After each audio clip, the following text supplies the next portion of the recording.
Over 130 residential schools operated in Canada. The first federal residential school began around 1883. The last closed in 1996. We Stand Together invites Indian residential school and day school survivors, 60 Scoop and intergenerational survivors to share their truth. This project is an opportunity for those on their journeys of healing to share their experiences and perspectives, so all can learn about the effects of residential and day schools and the challenges Indigenous communities still face.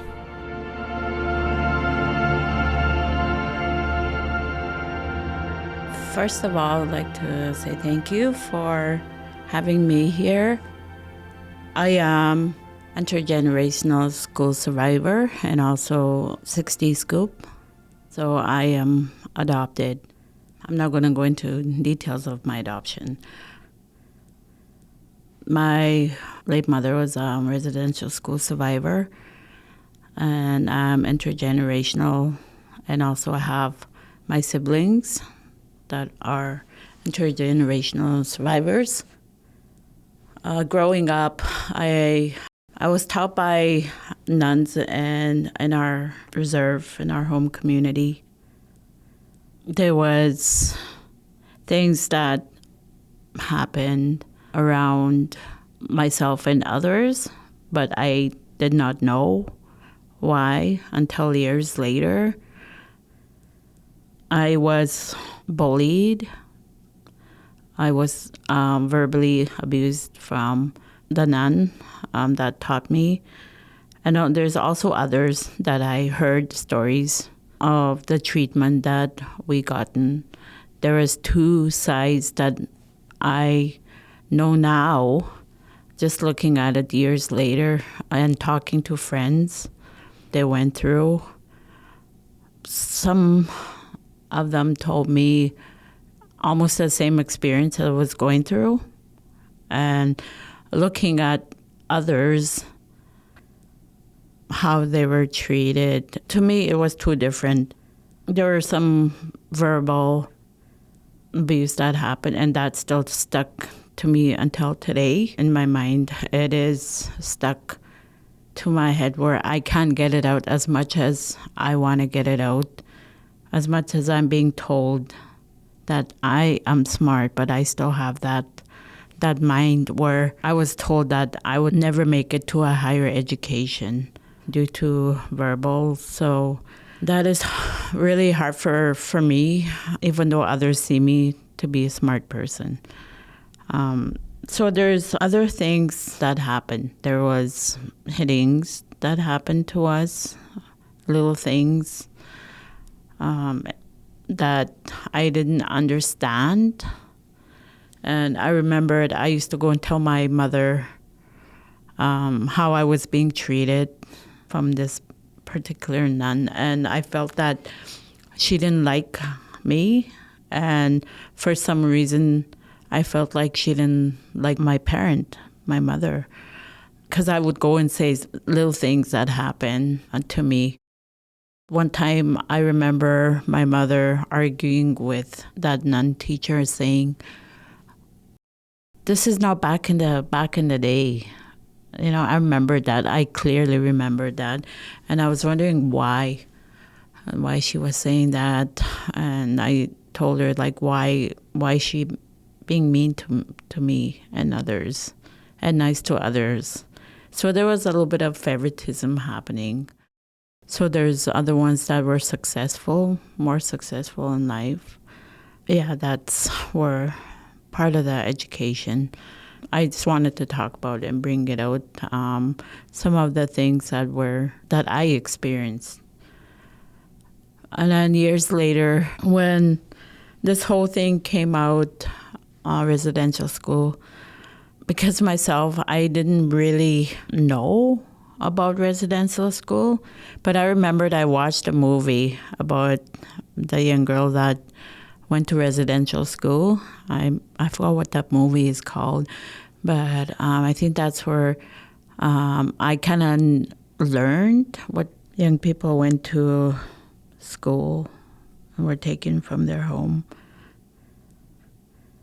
So when that came out, I remembered I was sitting with my mom and my sister saying that she wanted to write or put her name down to get the money for the compensation of residential school. But at the same time, she didn't want to. She was a little bit hesitant. We didn't force her. She wanted to do it for us. And I asked her that one day. I said, "What is this?" I couldn't understand this whole thing that was coming out. She was telling me that's when she started opening up about residential school, telling me she didn't go into details of what happened. Well, it's just extremely painful experience, right? Yeah. So she made things that happened. There were some happy moments that she told me about with her and her friends, how they kept themselves busy, helping each other and being there for each other. And some of the stuff that she's seen that happened, and some of the things that she witnessed. She told me a little bit about it. So all of that's when myself started thinking back of my own self when I was going to school. And I asked her, is this the reason why I was mistreated? Because maybe they were thinking for me in my mind, in my head, in my mind that time when I was talking to my mom. It's like almost the same thing.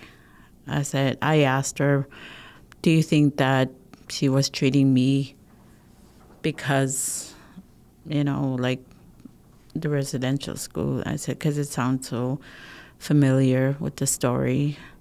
And I felt at that time, I told her that I had this feeling that this person did not like you for some reason, or like me. And now I know the history of why.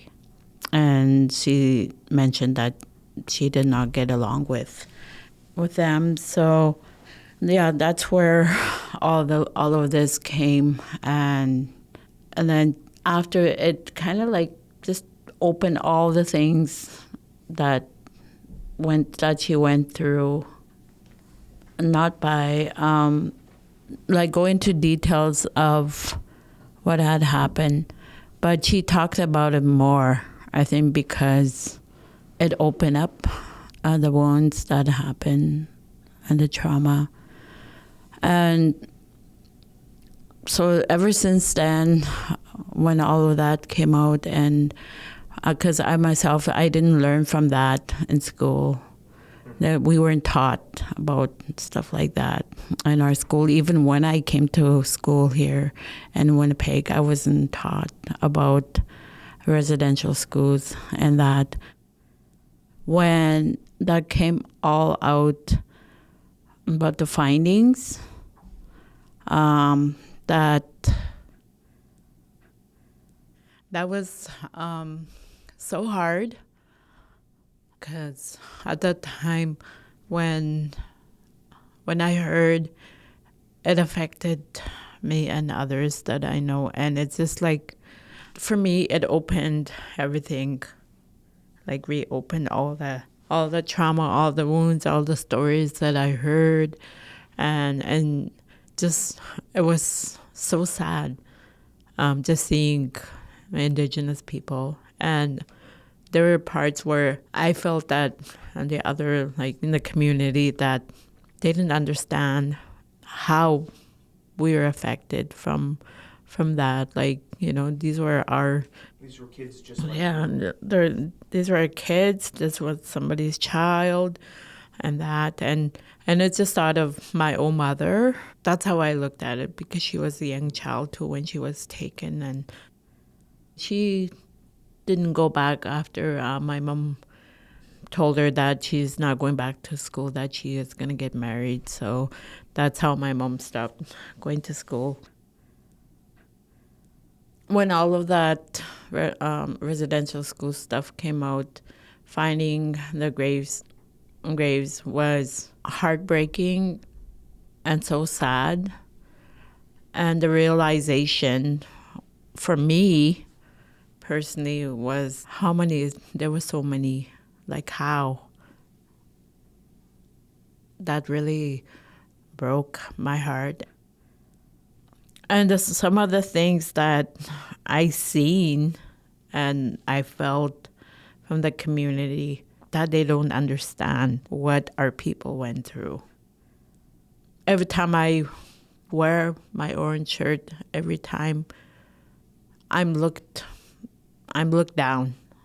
And some people will look at me and like, why are you wearing that? But now, the more having that awareness in schools, it's so nice to see, because like we need that awareness and that Orange Day to be acknowledged and not be forgotten. Do you feel like you've seen a change in society's view on Indigenous people and these the atrocities and challenges that they went through? Do you think that there's improved awareness? I've seen some improved awareness. During Orange Shirt Day, I went walking and I seen a school full of children walking on sidewalk doing, walking, and the majority was non-Indigenous children walking, and they had signs, and it was so nice. I stood there and I was waving at them, and they were waving at me, and then people asking questions about it, and which is good that they're asking questions. I don't know. That's just my own that I'm seeing, but we need more. Yeah, it's not far enough yet. Yeah, it's not far enough yet for everyone to know. This is the way I look at it. I see it. It's on the news only on the day of the Orange Shirt Day. It's on the news, and I would like to see more out there, like to continue, so we can still teach the community or other, like in the school systems and that, and just more awareness, and not just that day. Yeah, more than just one day of a year. People continuing to advocate for change, because we're still seeing disparity here in Indigenous communities, whether that is access to clean drinking water is a big one. Individuals fighting for their land. Exactly. And also a lot of addictions happening. Addictions, mental health.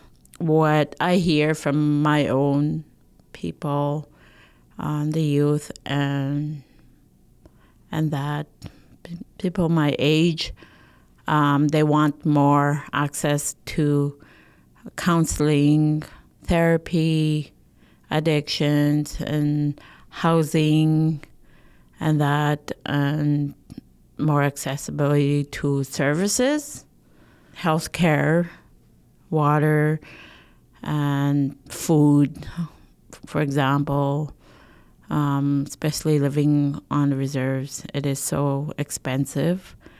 And in our community, we don't even have an airport. So we have to access travel. We have to we have to go to the other community, and it's expensive. When it's Orange Shirt Day or National Day for Truth and Reconciliation, there's that word right there. We hear our government officials, people leading our country in our communities, using the word reconciliation. But sometimes, at least from my perspective, it feels like it's just kind of thrown out there. Just here's a word, but no one really knows what it means.